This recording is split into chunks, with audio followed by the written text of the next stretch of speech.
जय मां कलापाट शरणागत दीनार्थ परित्राण परायणी सर्वस्यार्थ हरे देवी नारायणी नमस्तुते। पुण्यमयी मां कलापाट विराजमान करिसंती छामुंडिया ग्राम रे। गोटे पटे मणिभद्रा पहाड़ गोटे पटे कुलुकुलु नादरे बही जाउछि महानदी मध्य भाग रे विराजमान करिसंती मां कलापाट। लोक कथा अछि जने साधु थिले जहांको नाम राम बाबा। राम बाबा मां को प्रतिष्ठा करथिले पुण्य वृक्ष मूल रे। परवर्ती मुहूर्त रे मां को पई मंदिर तैयारी ही मां मंदिर रे पूजा अर्चना पाउछंती मां दर्शन करूछंती। भक्त माने आसी मां को कृपा करुणा आज्ञा अनेक। आपण मान मार्गशीर मास रे आसिले दर्शन करिवे मां को पुण्य यात्रा जहाको 3 दिन व्यापी यात्रा अनुष्ठित हुए ए कलापाट ग्राम रे।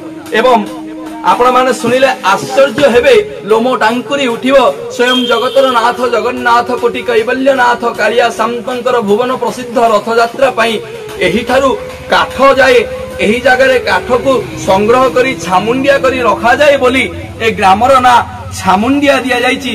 एवं ए जो पुण्य नदी महानदी अच्छी ए महानदी रे से काठ को भसई दे गणिया रे गणंती करंती बोली से ग्रामर ना गणिया रहिला।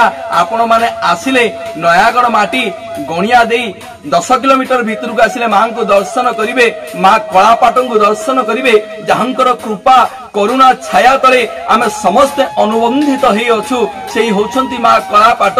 जेते दुखी रखी रोगी जेते जे मां को पाखु को आशा करी आसीछंती समस्तर दुख कष्ट को मां दूरीभूत करिसंती। एवं जे मन भितर मानसिक रखी आसे मालो मोर देह भल आरोग्य करदेले मु तो पाखे पताका बांधिबी मोर देह आरोग्य करदेले मु तो पाखे घंटी बांधिबी मु तो मो देह को आरोग्य करदेले मु तो पाखे मार्जना देवी।